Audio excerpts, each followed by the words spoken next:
that you get out of this is, I've been doing a lot of work in the concussion domain. I don't really have any products to sell, but if you are interested in the concussion space, I hope that this sort of walkthrough of stuff we've done, what has worked, what hasn't worked, what we think might be promising, I hope you find it useful because it's a problem that really needs to be solved. I like to sort of try and understand why I end up on the podium speaking about things from time to time. As Bunny said, my background is in physical therapy, and I got very interested in applying novel technology to patient care. Like that was very much a big interest of mine because I felt like we weren't really doing enough to apply all of these amazing technologies that have to the delivery of care to patients. So my current role is at Mount Sinai, the School of Medicine there. I work for the Department of Rehab Medicine, and my role is to take in digital health companies that are trying to prove that they have an effect and plug them into the Mount Sinai clinical infrastructure, which is the biggest sort of clinical footprint in New York City. And then from there, we try to help them develop into successful companies and scale and be useful. I have a really fun job. I get to do all sorts of things from 3D printing prosthetic arms for kids in South Sudan to playing around with awesome augmented and mixed and virtual reality systems, punishing and torturing Red Bull athletes, and then testing out new and novel sensors and seeing what we can do to bring these things to market. So let's talk about concussion. Concussion is a massive issue. I think everyone in the room is familiar with the term, the concept, probably the Will Smith movie as well. It's a huge issue in the United States. We think that there are 4 to 5 million diagnoses per year. There's probably more. In addition to that, we know that there's about, right now, 5.5 million individuals suffering from traumatic brain injury in the United States, probably more. We see it a lot in the sporting world, but we also see it a lot in the military, and so it's definitely a problem that needs solving. Now, in terms of why, I want to sort of build into why concussion is such a difficult problem to solve. And for a start, it doesn't always result in a loss of consciousness. We often think of concussion as, oh, someone got knocked out. No, in fact, in 90% of cases, there's no unconsciousness. So if someone just gets a really bad hit to the head and it results in a concussion. We see a lot of different symptoms. Some of these are down there. And most mild concussions will resolve in 7 to 10 days if they are treated appropriately. Now I'm going to focus down into concussion in sport because it certainly is a big issue for a number of reasons. We know that we have a lot of concussions that go unreported just because we're not really good at detecting them and understanding when they're happening. We also know that there is a bit of a sort of culture of silence in sport. We like to sort of put our sporting heroes up on a pedestal and even within the club, if you've got a bad culture within the club, often a lot of these injuries will go unreported and people will be told to sort of suck it up or tough it out and keep going. And this is something that we really need to change. And so with that in mind, I sort of approached a couple of partners back in Australia who were working with a lot of high-level athletes, and we sort of assessed their needs, and really they need everything. They need to understand how to identify when someone has been concussed. They want to understand how to track the symptoms reasonably, reliably, repeatably of someone who is suffering with a concussion, and then how to make some predictions about how long recovery is going to take and who's going to recover, who isn't going to recover, and so on and so forth. So the first thing I did was I tried to understand what the teams are currently doing. And to be honest, it was a little bit lackluster, because what we have is that everyone at the beginning of the season gets a baseline assessment. So the players come in, they baseline. As I mentioned earlier, some of them cheat pretty heavily in their baseline assessments to appear worse than they usually are.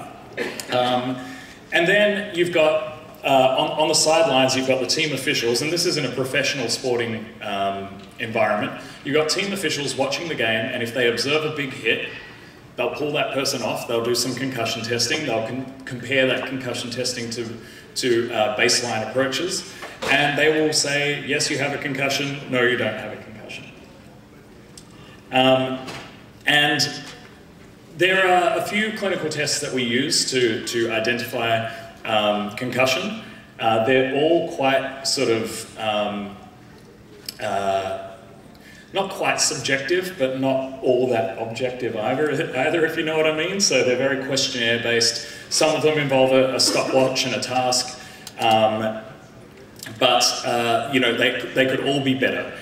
Here are a couple of widely used concussion tests. I'm going to focus down on the King-Devick test because that's what our group was using. Now this test is quite easy to apply. So basically the person being tested is asked to rapidly read numbers as quickly as they can on a card. This is supposed to test a little bit of cognition, a little bit of eye tracking, and what we see fairly reliably is that people who have taken a hit to the head will do the test more slowly than baseline. So they can do it quite quickly at baseline when they're not concussed. After they've taken a whack to the head, they slow down quite significantly. And so this is a test that's often used. But the problem with concussion testing as it stands is that we're only testing if we see a big hit. So there's a whole bunch of people that could be getting hit and could be getting concussed who could be putting themselves at risk weeks and weeks later on during the season because they took a hit and we didn't see it. So we put together a cohort of subjects from Sydney, just in case you're wondering where Sydney is. It's there. And these were semi-professional rugby players, 43 of them, 2 teams. And what we did was we wanted to ask the question, you know, are we seeing all the concussions that we can see? Are there some things that we're missing? So we played around with, so we used a device called the X-Patch sensor. Some people may have heard of this before. Technical jargon, we don't need to worry too much about this. It's an IMU. And what it does is it logs data if it detects that the head has been sort of jerked around at a force that it determines to be greater than 10 G. This is what it looks like. It's a little thing, sits on the mastoid process behind the ear, and we sort of stuck it to these guys, and for every single game that these guys played, they were wearing one of these sensors. And so in the end, we had 43 players. They played 15 games. It accounted to 400 hours of exposure, is what I'm going to call it now. It's kind of risk exposure, especially when, you know, just imagine that guy coming at you. It's pretty scary. What we also did was we made sure, this is a colleague of mine, Dr. Adrian Cohen, he made sure that every single player received a baseline King-Devick, and then him and his team, he's a trained neurologist, and he had his team sitting on the sidelines watching all of these players play the game. So by his observation, and he's a very sort of passionate, skilled neurologist who's watching everyone very, very closely, they identified 3 concussions. 2 guys got knocked out, so that was a pretty easy identification of someone who should be tested. And 1 guy got hit pretty hard, looked a bit wobbly on his feet, and so they called him off And all three of these guys failed their post-event King Devic.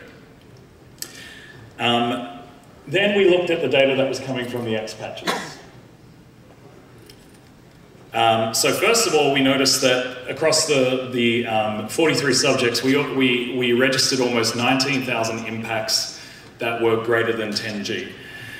But we also saw 20 impacts that were greater than 100G, and that was the threshold that we set. We said, you know what, we're just going to somewhat arbitrarily set this threshold at 100G, and anyone who gets an impact of greater than 100G, we're going to bring them off and check them out with another King Devic test. So every single person that we were flagged with the greater than 100G impact, every single one of them failed their King Devic test. So finding number one is that we identified a 6-fold increase in concussions that would not have been identified using standard methods of concussion assessment. And at this point, you know, that was a pretty interesting finding. But the hard question I want to ask is, does this mean that the sensor is useful? I would argue no, it doesn't, because it was really interesting and useful for hypothesis generation and testing out an idea. But what this told us, and what we concluded in the study that we published, is that really we should just do a King Devic test on everyone who gets off the field. We don't need to stick a sensor behind their ear. We should just acknowledge the fact that we are wildly underreporting the number of big hits that we're seeing, and everyone should get a follow-up concussion test at the end of the game. However, it doesn't mean that these sensors are useless. We still got a lot of interesting information. And then the other thing that we wanted to delve a little bit more deeply in with this study is, given that we know that these sensors aren't, that we know that we're not seeing every single thing that our players go through, what else can these sensors tell us? How can we start to identify players who are at more risk, de-risk the risky positions? How do we change the game to protect players who are playing it? So, just in case anyone is interested and plays rugby, or their children play rugby and you want to know what positions to avoid, everyone gets hit a lot. So 82 impacts per game is the sort of average. The sort of intensity of the impact, and I sort of, I hesitate to say this because the X sensors, I don't like using them to make any inferences about that are too specific about the sorts of forces that are going on. But it looked like about sort of 12 to 14G was the average intensity, which is, probably someone my size hitting you in the head at about 3/4 strength. It's not insignificant, and that's happening 82 times a game. For some reason, we saw more impacts on the right side of the head than the left side of the head. And then when we were looking at positions, forwards got hit the most, backs got hit least. This is, kind of something that we would expect, because if you're a forward, you're in the front line when the scrum forms, and so you're most likely to be hit first. There are two positions that were the worst: blindside flanker and hooker. These are two positions that are, in case you don't know rugby too well, hooker doesn't mean what you think it means. They're on the ball, and they're getting a lot of the action, basically. So it made a lot of sense to us that they're both kind of forward positions where they're expected to be getting a lot of the ball and getting involved in a lot of interactions. So these were the two worst positions to play. So keep your kids away from those ones if you can. And now, I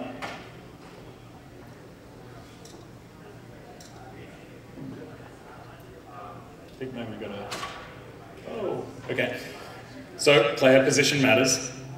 Now I'm gonna move into just a little bit more sort of theoretical stuff that we've been playing with, because I don't want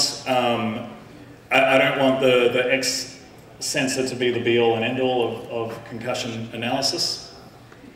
So now let's talk about some of the other things that we're using sensor technology to track. So we basically flew out a bunch of equipment to these teams in Sydney a few years ago, and it consisted of a Surface Pro laptop, an Oculus Rift, and a Tobii iX, which is an eye tracking device.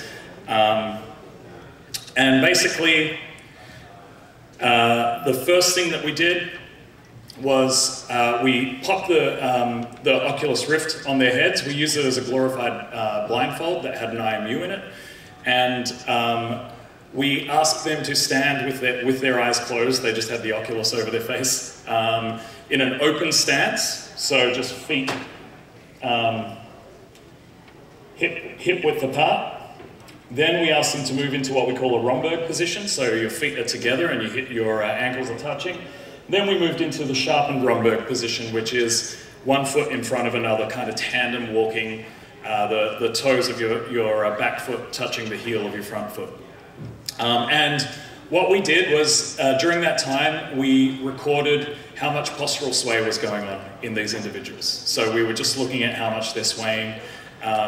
We thought it might be interesting to see if it correlated at all with concussive symptoms. So of course we collected baseline data on our subjects. We looked at, because we wanted to be able to look at some other metrics of concussion along with our new metrics. So we wanted to make sure that we had appropriately tested them against the gold standard. We also, I forgot to put a slide in about this, what we did with the Tobii iX was we asked the athletes to perform a smooth pursuit task. So basically, the Tobii iX was sitting at the bottom of the screen, and they had this side-scrolling video game, and so long as they fixated on a point and smoothly followed it, they heard an auditory reward, so they could hear music playing. And their job, they were told, was to keep the music playing as long as they could. And if the music stopped, it meant that they weren't doing smooth pursuit anymore, and they had to keep trying. So we had them perform a smooth pursuit task.